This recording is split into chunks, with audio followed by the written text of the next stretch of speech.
podcast? No. Hey, welcome to another episode of Sugar, Silk, Stretch, and Scully. We hired a driver on the way back from Atlantic City, and the highly esteemed John Scully, Iceman Scully, is taking us back into the city. What's going on over there in England? Oh no, I'm in Bulgaria. oh Bulgaria. I thought we settled this. I was in Varna, which is on the beach, and now I'm in Sofia. Oh, all London. right.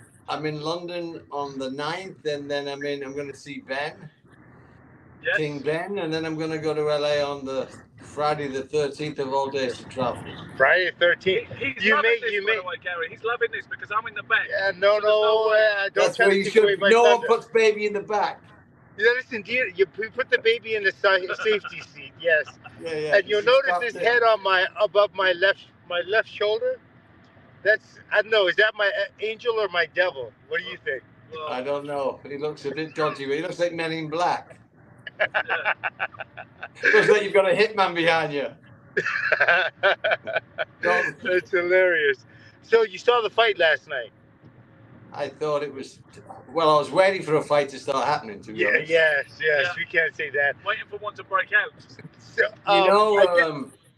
I had reservations when with the pre-press conference. The Charlo brothers have like a real chip. They kind of strive on this chip on their shoulder.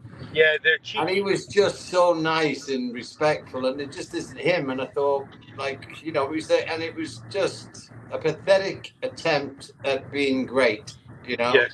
I respect him for attempting, but then you have to attempt, and he never attempted. He just went in, survived, and it was pathetic. It was a valiant effort in not getting stopped, but that's about it. Yeah, you're absolutely right. At some point in a fight, you always have to, make your mark, put your foot down, whatever you know what I mean? And you need to make an individual. A man has to feel you. If you finish your fight and you haven't at least hit a man, like disturbed him, buzzed him, anything like that, you can't. It's very, very hard to wake up the next day and look at yourself in the mirror and say you really gave it. You know what I mean? You're 100%. I don't know how he lives with that today. I mean, he's going to have a good life with the money he made, but sure. But no, you've got to go out on your shield on them kind of moments. He can always go back to junior middleweight. If he loses and he gets knocked out, but it's amazing. Yeah. He looked incredible, but he just took a ride. Well, there's a caveat that comes with the money, right, Ben? A caveat. No, a caveat. They say caveat. It's caveat. It's a caveat, but go on. Please continue. The English people are always correcting you. I think because they invented the language, they have like this. No, they didn't. It was the north of England. So anyway, the caveat that comes with the money is what? Would you say? Well, now you made me forget my train of thought. You see what he does? Very slick. Very slick. Very good. Well, let me talk while you're trying to remember what you're going to say. Yes. Gary, one person in our company last night compared it to Bone Crusher Smith's kind of non-effort versus Mike Tyson. And in the post-fight interview as well, Charlo, he seemed a bit upbeat, like a bit too happy to have simply been there and lost some points, which I said he would, by the way, so I'm on the scoreboard, don't you forget that. But no, it looked like he wasn't fighting to win, Gary, did it not? Me and Michael, we dared to be great last night. That's why we lost. But we lost on our shield. We both before you say we is French. Before you say we, you have to admit to the I, and then you can say we. Yeah. I. Yes, okay. And I had a friend who was with me, but I'll go separate right now. We all knew if we were putting the house on it, we would all have bet Canelo. But I still would have give Charlo a chance if he tried. Yes. But he never. And when he did let his hands go, he landed. And it was just pathetic. It was just a pathetic backward step, survival.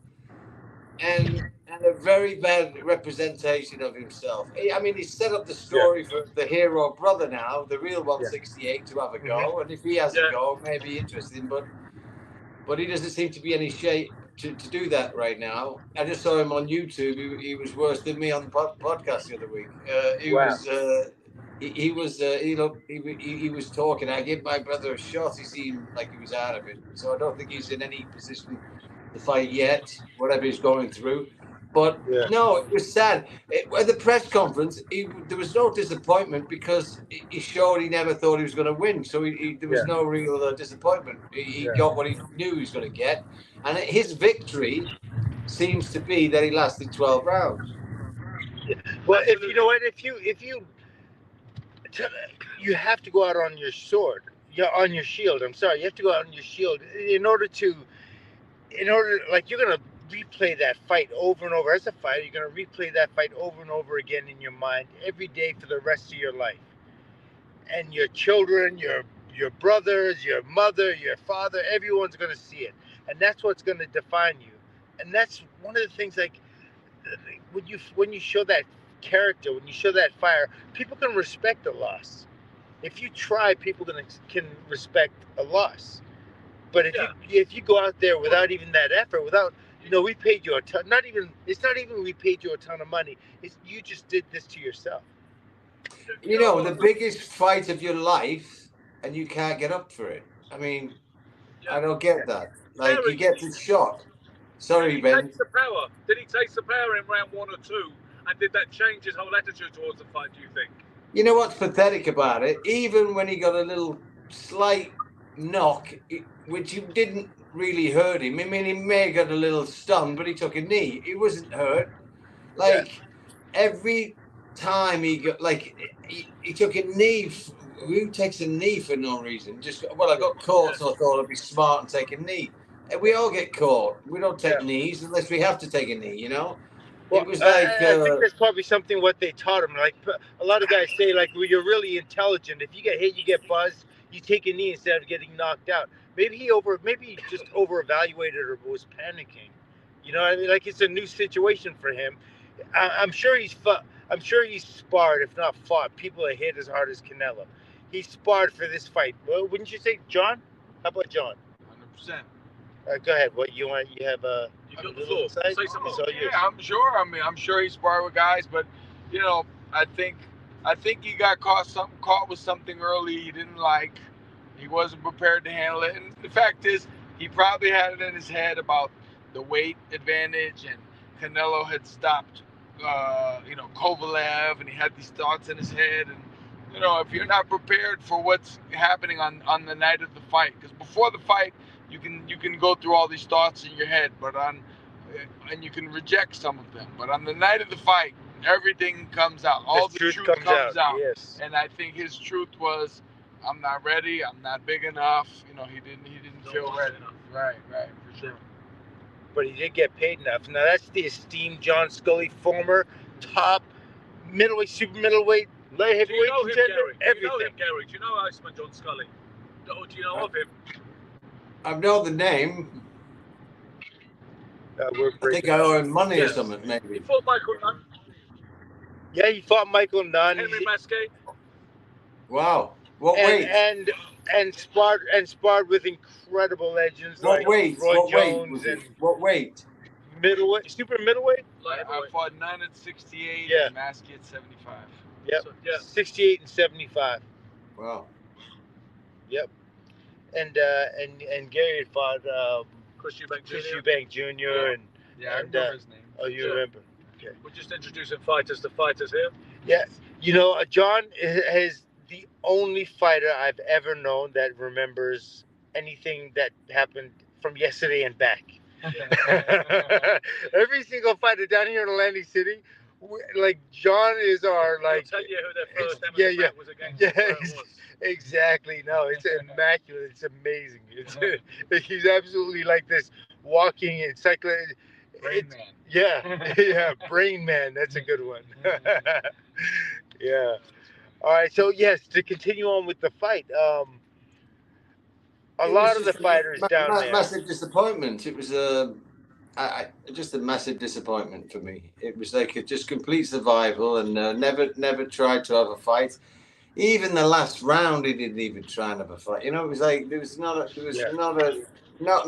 one. They give no one anything to get up for. You know what I mean? It was But just one thing sad. he did manage to do, quite successfully, was call out Terence Crawford. Yes, you Of hear course, that? another payday, right? Yeah, I mean, off that performance, I could not see that fight. I mean, who would be interested in it? He's not. You don't use that as a platform for your next big fight. You know. Yeah. You go back to the drawing board and reestablish yourself or whatever you're Exactly. do. But the whole idea. I'm done with him now. I'm done. It's like I don't want to watch him at any weight now. Yeah, that's how I felt, and I'm a pretty easy guy. I forgive and forget, but I have no interest in watching that guy fight again. I was like, there's literally no money for a rematch. I mean, people talk about Spencer Crawford, and I don't think there's much money for a rematch there either.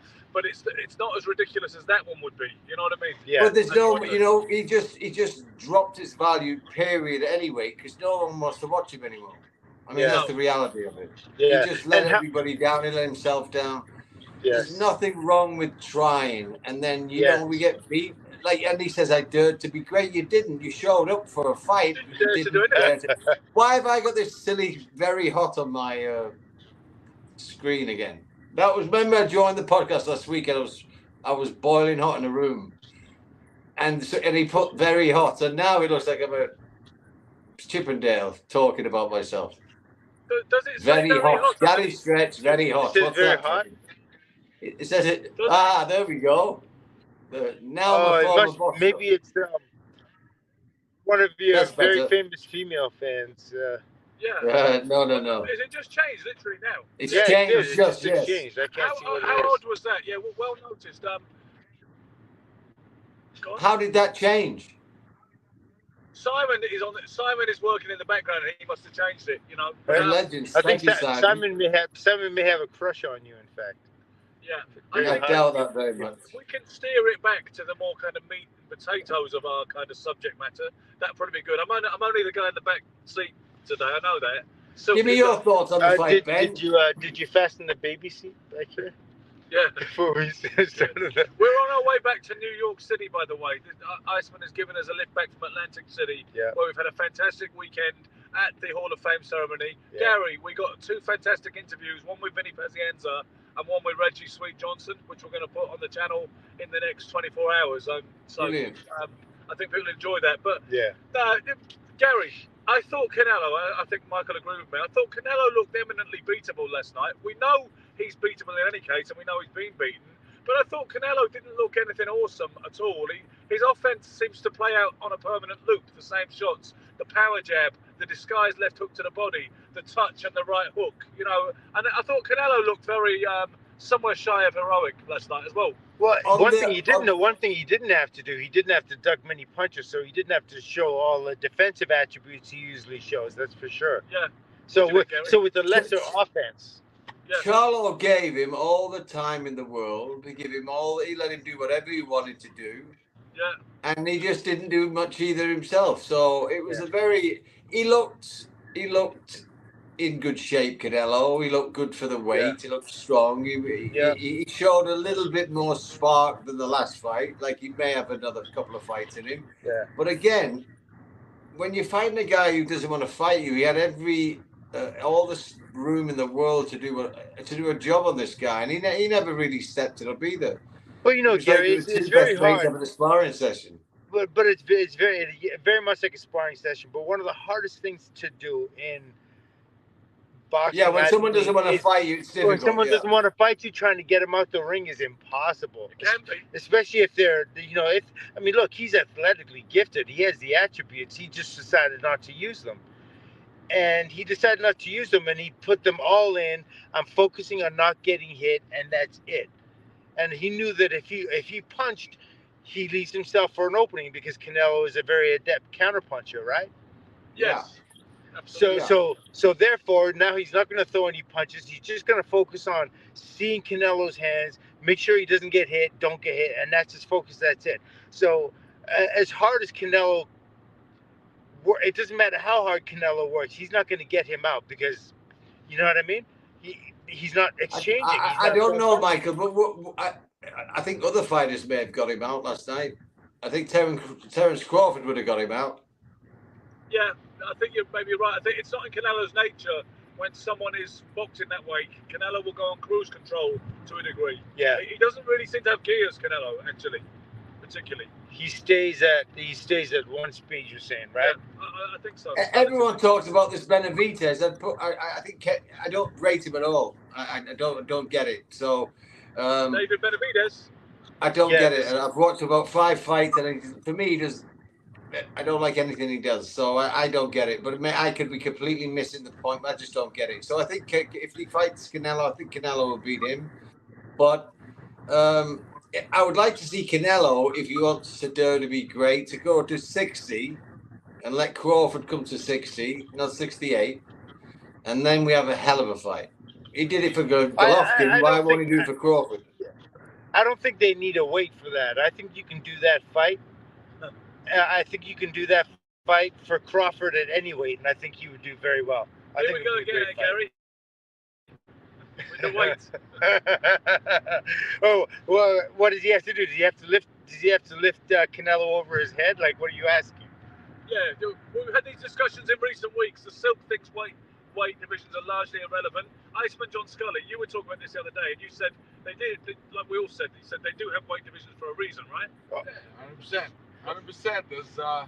You know, it is what it is. I mean, there's special fighters who can go up in weight. Yes, exactly. But as a rule, guy's going to get demolished. Now, what I'm saying is, there are attributes that you have, and those attributes allow you to be able, like you were saying, great, talented fighters are able to skip up divisions. What are the advantages of the fighter who weighs more over the fighter who's lighter? The punches feel different when you're getting hit. Physically, you get hit. You can wear people down. Like I spar guys to this day, and if I'm bigger than them, I tell them, I say, listen, I'm going to wrestle with you, and I'm going to put you, and I'm going to wear you out, and you're going to get the That's exactly what allow a person to do that. Let's say, oh, where are you? Keep going. Okay. You're going to fight Sugar Ray Leonard. Sugar Ray's 147 pounds. You're 168 pounds. Tell me how that goes. But you're talking about an exceptional fighter versus a less exceptional one. Yeah. What about when things are relative? What about we're talking about? Okay, so let's talk about. What about Roberto Duran?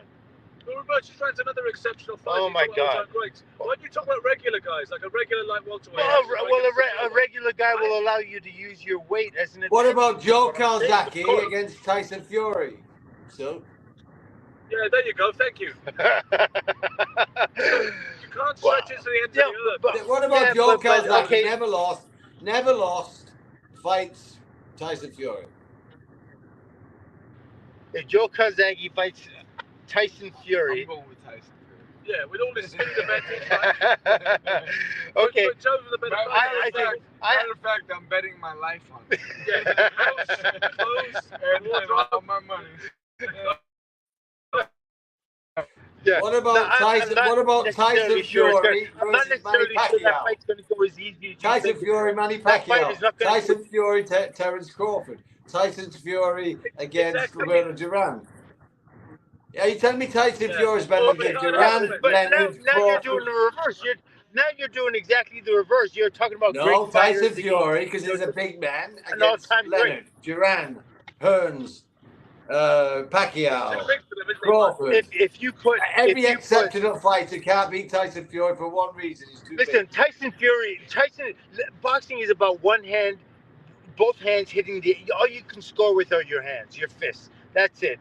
Now, if you have a referee that doesn't allow you to clutch and lay on the guy and use your weight as an advantage and all this, that kind of stuff. Tyson Fury versus Manny Pacquiao. We're talking about a good fight. Tyson Fury against Manny Pacquiao. Are you telling me that's a good fight? Well, I mean, there's a huge exaggeration of height, and then Tyson Fury against Joe Calzaghe. Tyson Fury against any. I mean, 30 All right, seconds. give me another. I don't think so. He's not All going to right, go to sleep. What He's not about going to go Mike to sleep in Tyson 30 versus? seconds. What about No. Mike Tyson? Mike Tyson. Whatever that is. No, that's not going to happen. What about Evander Holyfield against Manny Pacquiao? It's not irrelevant, Silk. That's what we're saying. Weight and emphasize. No, you're right. It's overrated. It's I'm exaggerated. picking random big guys against exceptional small guys, and you cannot tell me that the little guy. Oh, yeah, okay. Then why don't you pick Tommy Hearns versus Charlie Magri. Oh, well, no. Why don't you Ricky Hatton. Sure. Tommy Hearns versus Ricky Hatton. Well, again, you're talking about abilities, and it always comes down to attributes. Yeah, that's not. It should always come down to attributes. Hearns and Hatton could have fought at welterweight. That's normal, and Hearns would have destroyed him. There's nothing to do with weight. I mean, boxing has always been about the skills, unless I mean, with weight advantages, weight matters. So I don't know. I just don't see it. So I don't see it because I've seen too many fighters go in the ring, even in sparring, and. Oh, okay. Let's look at this one. Heavyweight. Let's look at this one. You're lightweight. I'll give you a great example. And you're I'll give you a great example. Let me give you a perfect example. Jamel Charlo versus Canelo Alvarez. Undisputed against a guy 2 weights above him, and he never even had a fight. Tell me that was the that wasn't it. Physically in the ring, they didn't look to be too much of a size disparity. To be fair, did they, Gary? Physically, he No. wasn't any smaller than Canelo. There you go. Tell him, Ben. No, but the whole site, he was beat before he got in because of the weight, because of this whole thing about going up 2 weights. I mean, the first thing he said on the press conference, I went up 2 weights, I dared to be great. It's all fucking bullshit. But the reality is what beat him mentally was the weight. That's exactly what it is. That's just he's just trying to save face with that saying. He's giving people back what he heard, what's already been funneled towards him. Funneled to him, but ultimately they were the same. They were pretty much the same size. They both came in at 167.4. There you go. So they scaled the same at the weigh-in. Physically, it didn't look like Canelo was any bigger, to be fair. So I don't think that was an example of it being a bridge too far or a step too far because of weight. The thing is, but if you look at an undisputed, an undisputed junior middleweight. This weight thing that doesn't matter. It mattered to him because he was so terrified to get into a fight, which he's never been before. Why? And it wasn't the Canelo. But he was terrified to get hit, not terrified to get bench pressed. He's a hard liner, isn't he, Gary? He will not budge from his values. No, I mean, it's a different thing. I don't know how you guys aren't seeing this. Okay, I see it within. I see it. Within. He said I see it. You said I see it. I see it. He's right here. No, I see it. I said I see it within let's say 8 to 10 pounds. I don't think that the weight is so massive in, let's say, one division up, maybe 2, but when it gets beyond 2, it gets to be very much an issue. Like I would give Crawford every chance in the world to beat Canelo, even though he's 47, because he probably walks around at 60. Canelo turned pro at 47. So Crawford walks around 65. So he just trains, hydrates, doesn't have to do any weight cut. He would fight Canelo as if he's in the gym every day, eating grapes like the 3rd, 4th week of camp. He would be strong, he'd be great. It wouldn't kill him. I think Crawford can do it. He can do that way. He doesn't have the physical advantages that Charlo had, but he definitely has the skill advantages that Charlo didn't have, and he'd be able to use those advantages to overcome the Canelo. Thank you very much. I agree. I agree to a matter of weight at all. It's a matter of ability. Okay. I agree. I agree to a limit. I agree to a limit, but it gets stupid after a while. And on that Okay, note, that is a perfect agreement. that's a balance. I agree with Gary totally that I agree to a certain limit until it gets stupid and ridiculous. Now, where does Canelo go from here? I mean, one thing that seems apparent is that he's still hungry and this is his life. Boxing is his life, as he said afterwards in a post-fight interview. And this is still what motivates him, you know, he let the life force behind him. And I think he wants to be around for a long time. Yeah. What do you think is next for him, perhaps, Gary? Or speak up. We can't hear you from back there. Really? I can hear him. I think the most credible thing he can do now, credible thing he can do now is put it to rest and fight Benavidez. And then I think that would be the credit, that would be the class thing to do. And I don't think he has an issue with Benavidez at all, but that's me. But he may take the gravy train and he may go and say, well, if Crawford wants to fight me, I'll fight Crawford. But I think Crawford's got a commitment with Spence. So if that's the case, then Canelo be completely open to do whatever he wants because he can. He's in that position. If he wants to really show the world he's the man, put Benavidez to rest, and then he can do whatever he wants, you know. Then there's no questions asked anymore. But there's always going to be this nagging Benavidez on his plate if he doesn't do it. And he's more than capable of beating Benavidez, I think. Yeah. And, you know, I don't think he needs to be in the ring with Dmitry Bivol ever again. And this man who's driving us right now trains Artur Beterbiev, and I don't think he'd be too keen for that fight, would he, John? Who would be? Canelo. I don't. Canelo doesn't even mention Arthur's name. Never. like that tells you all you need to know right there. Exactly. Yeah. And neither should he. I don't think it makes sense. What does Charlo do now, Ben? Charlo, well, he's still the three-quarters champion, like middleweight champion of the world. He's got options there. I mean, I think the next deal will be realistic, and I think better for Crawford. I think Crawford will fight him next. Well, what about Zhu? Tim Tszyu is waiting there for Charlo because he entered the ring as an undisputed champion last night, Charlo, and he was announced as one. But the WBO stripped him of the title during the fight, from what I understand. And now Tim Tszyu is, I believe, he won the WBO interim title. I believe it's hard to keep up with all of this thing, right, Ice? But you know, that fight is very much hot and meaningful for Charlo. And a lot of people have, you know, set a lot of store by Tszyu. I guess that's the fight that a lot of people would like to see next, and it would be a good fight for him to kind of rebound from, and to try and sort of wash away the taste of that Canelo sort of poor effort. Well, he's gonna have to live with that that's for sure. What's Crawford gonna do next? Crawford, you were talking at Spence, you know, rematch clause. I hope that doesn't happen because I don't think there's any anticipation around it. Spence was completely smashed to pieces and Spence looked like he shouldn't be boxing at all in that last fight for whatever reason, right? And you know what? Ugas fought last night. His Crawford? Ugas fought last night against the guy. That's what I said. What was his name? Ramos. Echo. Yes. Yeah. I don't know if it was Ramos. No, Jesus Ramos was the guy who fought Lubin, sorry. Yeah, exactly. Who did Ugas fight last night? You're asking the wrong one. I wish you hadn't brought that up, really, because it makes us look amateur. We don't know who fought who on the fucking card that we watched from the Hard Rock Casino. But if you don't know it, don't mention it, I would say.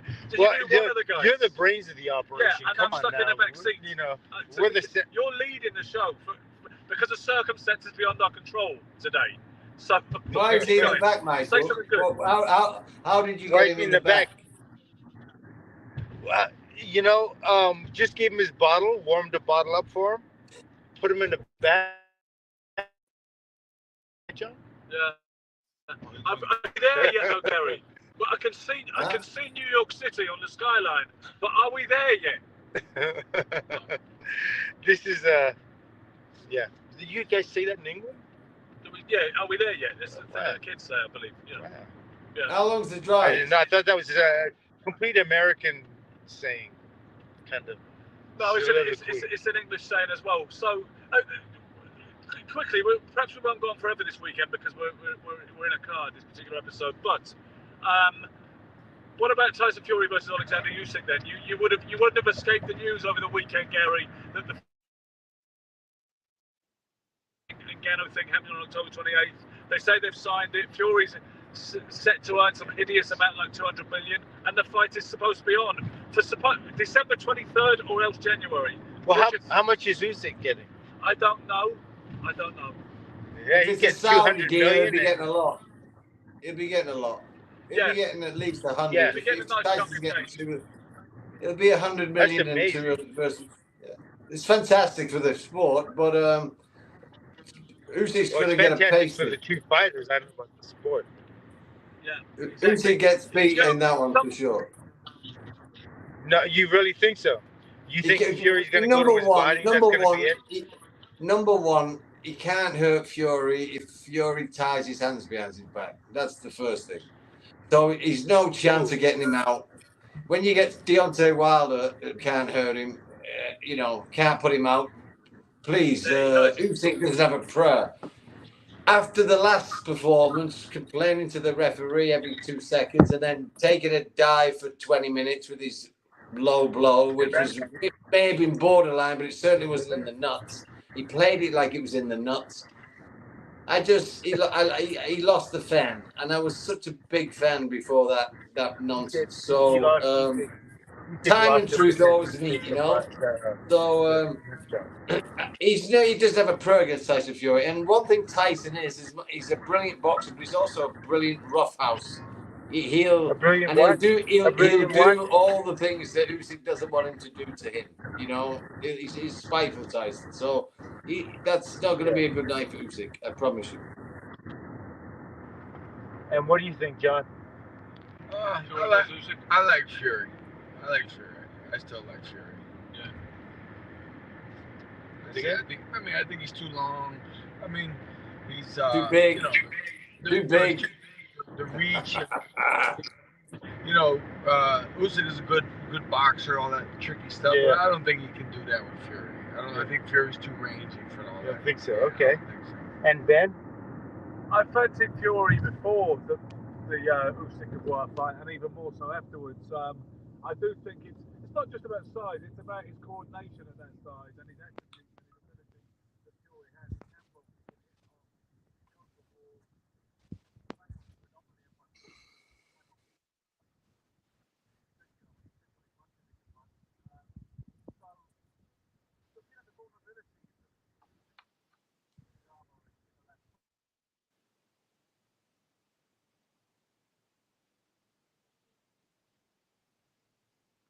I've lost the sound on you guys.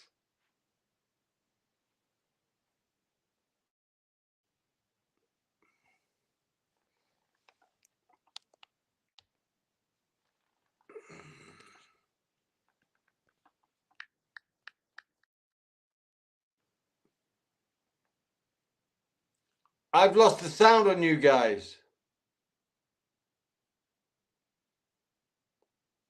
No sound.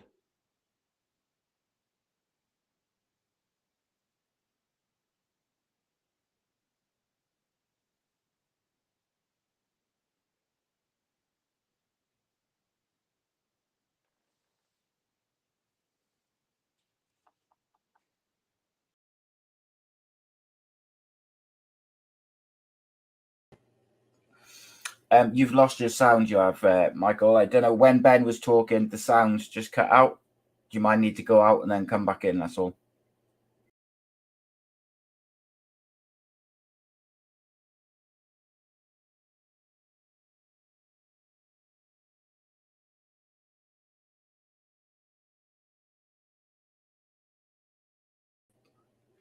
Sugar and Silk experiencing technical difficulties in transit. Hopefully we'll get Michael and Gary will be back now, and hopefully Michael and Ben will have some sound now. Gary, they still haven't got any sound, my friend. So experiencing some technical difficulties on the traveling.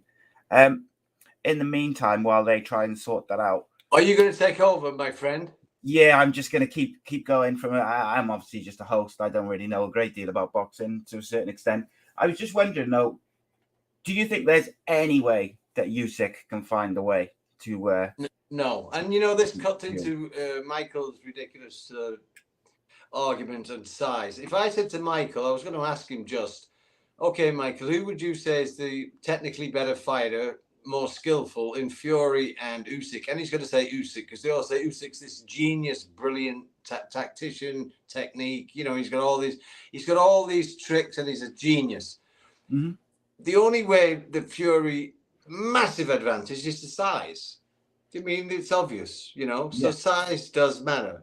If Usyk's the better fighter, and he's not that much smaller, but he's a considerably smaller. You know what I mean? So it just runs into the Tyson's just going to be too big. He's got the tools, but even if Usyk has the edge in skill, the size will absolutely matter. It just will. Interesting. Did your opinion change after Usyk's most recent performance? Obviously, there was a lot of criticism of him from that last performance with the low blow and all that sort of stuff. Before that, did you give him a prayer, or was it kind of still? Well, let's be honest. He's not. Who's he fought? Let's be honest. The first fight he fought was someone's son. Who was it? The first fight he fought was a very much a easy fight at heavyweight. It was it someone's son? I can't remember. Famous boxer's son. I'll double check right now, but yeah, I think so. And it was a very average performance. Mm-hmm. And then after that, he fought Chisora, who everybody's beat. I loved Chisora, but everybody's beat him, and it was a split decision. And everyone said Chisora beat him. Then he beat Joshua, I guess, conclusively, but not dominantly. And then the second fight, Joshua was much more competitive, but he beat him again. But he struggled both times against Joshua. Joshua's been knocked out by Andy Parker. So it's like at heavyweight, he's not really shown too much to me. He struggled a little bit. And then he fights Daniel Dubois, who we all know that Joe Joyce destroyed. And it was very competitive and very controversial. So every heavyweight fight he's had, there's been some kind of doubt for me.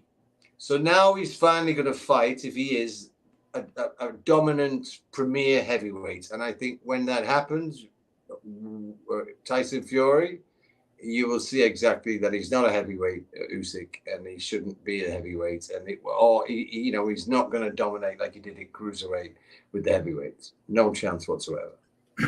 Yeah, I think it's going to be. I always thought it was going to be difficult for Usyk to implement the skills that he's got in that heavyweight division because of the additional reach and weight and all these things.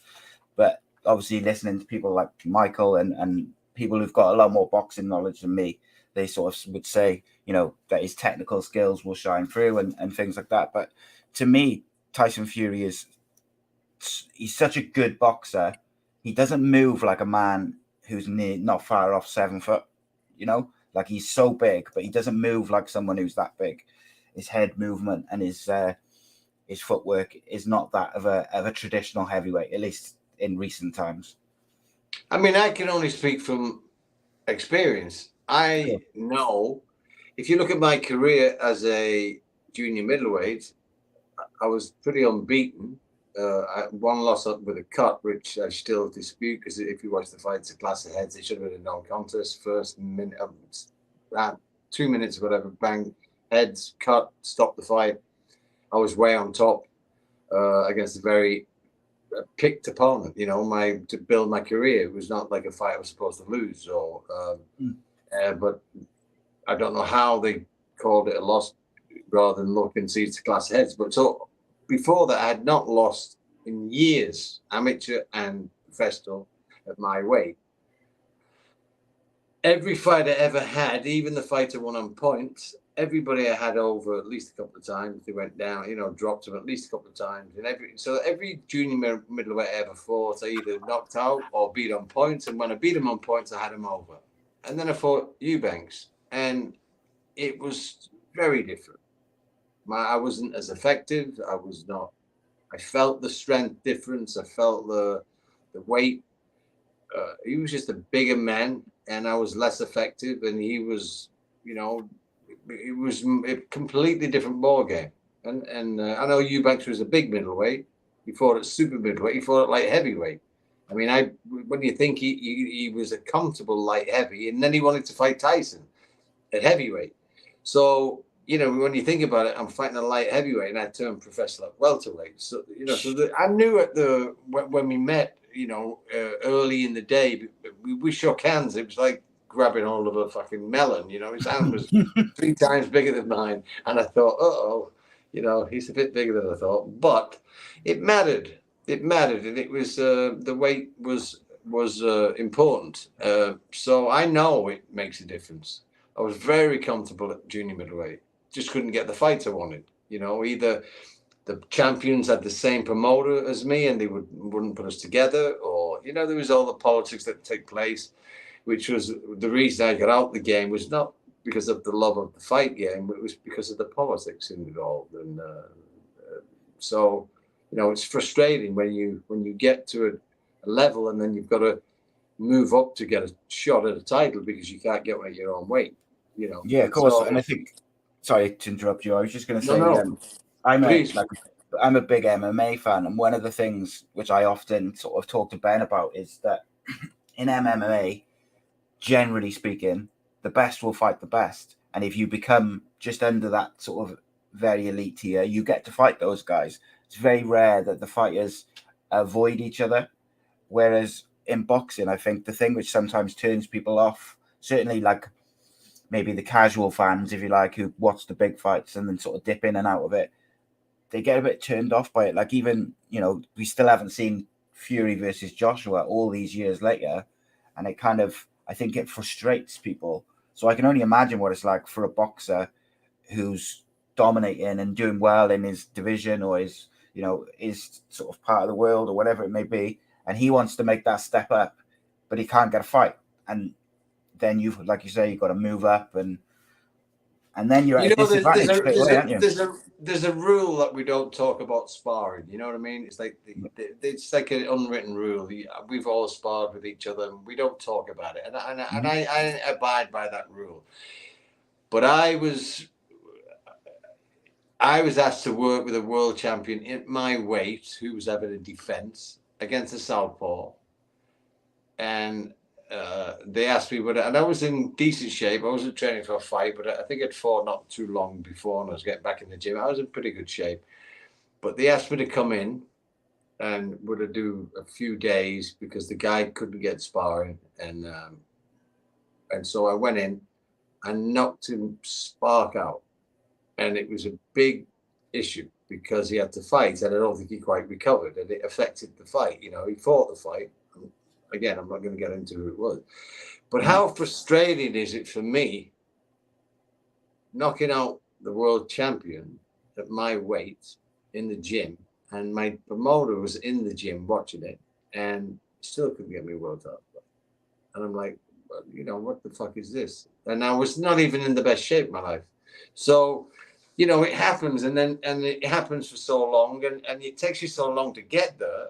And when you finally, and then you're hovering and waiting to keep. And the problem you have, let's say you're number one contender. The champion wins the title. He has 6 months to defend against the number one. In that 6 months, he has every option to make it voluntary against anyone in the top 10.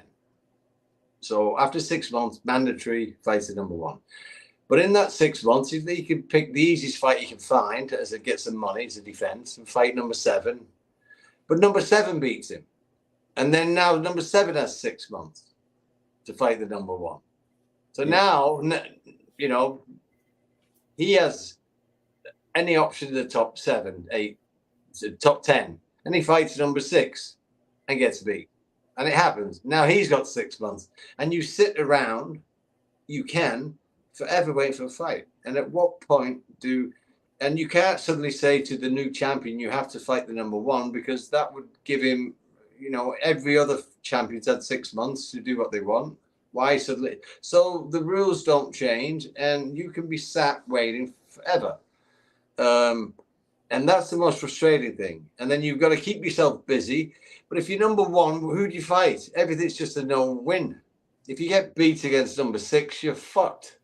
So you're trying not to fight because there's no value unless it's a title fight.